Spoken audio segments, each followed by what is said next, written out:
दोस्तों नमस्कार। आइए हम जानते हैं सहारा इंडिया परिवार की स्थिति के बारे में।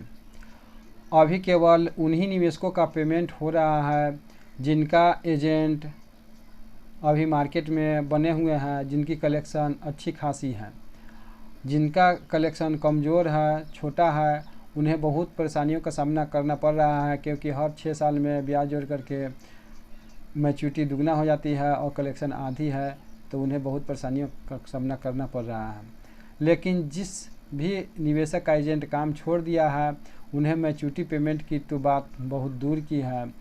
अगर किसी कारणवश ऐसा ना हो, लेकिन उनके घर में अगर किसी की तबीयत खराब हो जाती है या पार्टी की ही हो जाती है, अगर कोई हादसा हो जाता है, अगर पार्टी या उनके घर में कोई आदमी किसी कारणवश डेथ कर जाते हैं, या उनके घर में शादी विवाह हो, फिर भी उन्हें पेमेंट जल्द नहीं मिल रहा है। ब्रांच में जाइए तो एक ही रट लगा हुआ है कि पैसा नहीं है, ऊपर से पैसा नहीं आ रहा है। कंपनी में एम्बार्गो लगा हुआ है, कंपनी का सारा खाता बंद है। लेकिन बात तो यहाँ यह है कि एम्बार्गो केवल कंपनी के 2 ही कंपनी में लगा हुआ है, एक सहारा इंडिया रियल एस्टेट और सहारा इंडिया हाउसिंग फाइनेंस। बाकी तो सभी कंपनी चालू हैं।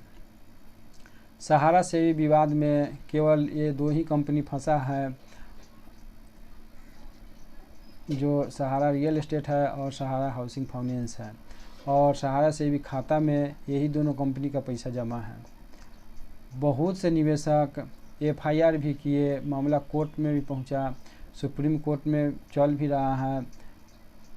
सभी सरकार, राज्य सरकार एवं केंद्र सरकार, मीडिया एवं प्रशासन सभी को ये बातें जानकारी है, फिर भी सहारा इंडिया का भुगतान नहीं हो रहा है। विवादित 2 कंपनी छोड़कर सभी कंपनी का भुगतान और सभी कंपनी का भी भुगतान नहीं हो रहा है। और सभी कंपनी का तो मैच्योरिटी भुगतान का स्लिप भी निकलता है, जो कि एडजस्ट हो जाता है। चाहे जो जिनका कलेक्शन है वो लोग एडजस्ट कर लेते हैं, लेकिन क्यूसॉफ्ट एच प्लान का तो केवल री इन्वेस्ट ही हो रहा है। आखिर के कंपनी के जो बोर्ड ऑफ डायरेक्टर हैं, उनमें से कोई भी मेंबर सामने आकर पेमेंट की बातें नहीं करते, केवल ऐसे ऐसे ही बातें और हवाई बातें करते हैं, और न ही पेमेंट के बारे में कोई सोचते हैं। सिवाय सहारा श्री सुब्रत राय जी को छोड़कर कभी भी सामने आकर पेमेंट की बातें कोई दूसरे बोर्ड ऑफ डायरेक्टर या सीनियर उच्च अधिकारी नहीं करते। सहारा श्री की बातें पहले कभी झूठा साबित नहीं होती थी, लेकिन इधर पेमेंट को लेकर जो भी संतावना भरी बात आती है, वो केवल संतावना भरी ही रह जा रही है। इस पर भी कुछ अमल या पेमेंट के लिए कोई प्रोग्रेस नहीं दिखाई दे रहा है। इस बार सितंबर में पेमेंट आने की बातें कही गई है और आश्वासन दिया गया है कि सितंबर से सभी लोगों का पेमेंट होगा। लेकिन देखिए सितंबर में क्या होता है। वे कहते हैं कि जो पैसा विदेश से आना था वे कुछ कानूनी अड़चन में फंसा हुआ है। इसका तो हमें पता नहीं कि कौन सा कानूनी अड़चन है। जिन्हें पैसा देना है तो देना है, लेकिन नहीं देना है तो बहाने टाल भर के हैं, जिस अनुसार से अभी 4-5 साल से सहारा इंडिया बहाने पर बहाने बनाए जा रही है। 2012 के बाद से ही यह स्थिति कायम है, लेकिन उधर कलेक्शन से पेमेंट हो जाता था, लेकिन अभी कलेक्शन कमज़ोर होने के कारण पेमेंट बहुत ही ख़राब हो गया। सहारा इंडिया परिवार के जो बोर्ड ऑफ डायरेक्टर के उच्च अधिकारी हैं और जो बोर्ड ऑफ डायरेक्टर के लोग हैं, वे सब लोग पेमेंट के बारे में कभी सोचते ही नहीं हैं।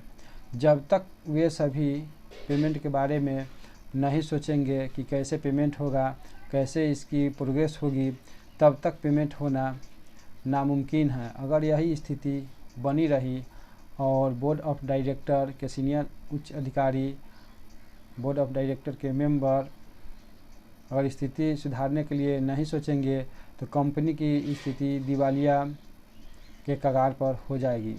इस पर हमारे बोर्ड ऑफ डायरेक्टर, नियामक, लाइसेंस निर्गत करने वाले नियामक, मीडिया, प्रशासन, राज्य सरकार और केंद्र सरकार, सुप्रीम कोर्ट को एक बार सोचने की ज़रूरत है। और बहुत अच्छी तरह से सोचने की ज़रूरत है, क्योंकि लगभग पूरे भारत के सभी घरों से, लगभग 80% घरों से कुछ न कुछ पैसा सहारा इंडिया में निवेश है। कितने लोग ऐसे हैं कि अपनी जीवन की पूरी गाढ़ी कमाई केवल सहारा इंडिया में ही जमा कर रखे हैं, और उनके घर में अगर शादी विवाह हो या बीमार पड़ जाए कोई, या कोई हादसा हो जाए या कोई डेथ कर जाए, तो उन्हें पैसा की बहुत ज़रूरत होगी, और उस समय उस परिवार की स्थिति क्या होगी यह सोचने की बात है, यह किसी से छुपी हुई नहीं है। सहारा इंडिया परिवार में जो लोग पैसा जमा किए, सब लोग अभी तक जो उधर से मैच्योरिटी उठाए और जितना विश्वास और भरोसा के साथ जमा किए थे, वो भरोसा अभी टूटता सा नज़र आ रहा है। जहाँ पर लोगों की पैसों की सख्त ज़रूरत है, वहाँ पे ब्रांच जाइए या ऊपर के उच्च अधिकारी या बोर्ड ऑफ डायरेक्टर के मेंबर से केवल बात भरी गोलगप्पे एवं पेपर का गोलगप्पा पेपर में थमा दिया जाता है कि हाँ, हमारी कंपनी प्रोग्रेस में है, आपके लिए ये सोच रही है, और बाय नेम चिट्ठी भी भेजा जा रहा है, यह भी कुछ समस्या है, ठीक हो जाएगा। लेकिन क्या किसी के घर में शादी है, बीमार है, या कोई हादसा हो गया है, उन्हें पैसों की सख्त ज़रूरत है, तो वे क्या इस बात भरी गोलगप्पे से उनका काम चल जाएगा? क्या उसकी उस समय क्या दुर्गति होगी? यह सोचने वाली बात है।